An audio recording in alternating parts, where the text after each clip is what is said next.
తెలంగాణలో ఏళ్లుగా గంపెడ ఆశలతో ఎదురుచూస్తున్న పేదల కల తీరబోతుంది. రేవంత్ రెడ్డి నేతృత్వంలో కొత్తగా కొలువైన కాంగ్రెస్ ప్రభుత్వం కొత్త రేషన్ కార్డుల జారీ ప్రక్రియకు శ్రీకారం చుట్టింది. డిసెంబర్ 28 నుంచి కొత్త రేషన్ కార్డుల కోసం దరఖాస్తులు స్వీకరించనున్నారు. దీంతో పాటు ఇప్పటికే ఉన్న రేషన్ కార్డులో మార్పులు, చేర్పులు, తప్పులు సరిచేయడం తదితర అంశాలకు సంబంధించి దరఖాస్తులు స్వీకరించనున్నారు. పౌర సరఫరాల శాఖ మంత్రి ఉత్తమ్ కుమార్ రెడ్డి తెలిపారు. రేషన్ దుకాణాల్లో పంపిణీ చేసే బియ్యం పక్కదారి పట్టకుండా నాణ్యమైన సన్న బియ్యం పంపిణీ చేసేందుకు చర్యలు తీసుకోవాలని మంత్రి ఉత్తమ్ ఇప్పటికే అధికారులకు ఆదేశించారు. హైదరాబాద్ లోని కాంగ్రెస్ ప్రధాన కార్యాలయం గాంధీ భవనంలో సోమవారం కాంగ్రెస్ పార్టీ రాజకీయ వ్యవహారాల కమిటీ PAC భేటీ జరిగింది. ఈ భేటీలో పలు అంశాలపై చర్చించి కీలక నిర్ణయాలు తీసుకున్నారు. ఈ సమావేశంలో రేషన్ కార్డుల జారీ ప్రక్రియ గురించి మంత్రులు, కాంగ్రెస్ నేతలకు మంత్రి ఉత్తమ్ కీలక నిర్ణయాలు వెల్లడించారు.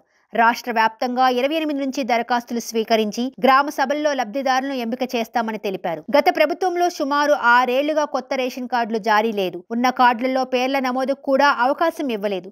దరఖాస్తు చేసుకున్న వారికి ఎదురుచూపులే మిగిలాయి. రేషన్ కోసమే కాకుండా ఆరోగ్యశ్రీ తదితర సేవలకు రేషన్ కార్డులు తప్పనిసరి అయ్యాయి. కొత్తగా రేషన్ కార్డులు జారీ చేయకపోవడంతో లక్షలాది మంది పేదలు ఆయా సేవలు అందుకోలేకపోతున్నారు. ఈ నేపథ్యంలో కొత్త రేషన్ కార్డుల కోసం పెద్ద సంఖ్యలో దరఖాస్తు వచ్చే అవకాశం ఉంది. కాంగ్రెస్ ప్రభుత్వం ఆరోగ్యశ్రీ పథకం కింద పరిమితిని 10 లక్షలకు పెంచింది. అర్హులైన పేద ప్రజలకు రేషన్ కార్డులు లేక ఉన్న వాటిల్లో పేర్ల నమోదుకు అవకాశం దక్కక లక్షలాది మంది పేదలు ఆరోగ్యశ్రీ పథకాన్ని వినియోగించుకోలేకపోతున్నారు. పుట్టింటి నుంచి అత్తగారింటికి వచ్చిన కోడలి పేరు, పుట్టిన పిల్లల పేర్లను చేర్చుకునేందుకు అవకాశం లేకుండా పోవడంతో వివిధ సేవలకు దూరం అవుతున్నారు. ఇంతకు ముందు రూపాయికి కిలో బియ్యం ఇవ్వగా కోవిడ్ ప్రభావంతో 3 ఏళ్లుగా ఉచితంగా బియ్యం పంపిణీ చేస్తున్నారు. ఆహార భద్రతా కార్డుల్లో పేరున్న సభ్యుడికి 6 కిలోల చొప్పున ఉచిత బియ్యం పంపిణీ చేస్తున్నారు. కొత్తగా రేషన్ కార్డులు జారీ చేయక పిల్లల పేర్లు చేర్చుకునేందుకు అవకాశం లేక వేలాది మంది కుటుంబాలు ఈ ఉచిత బియ్యానికి కూడా దూరం అవుతున్నారు.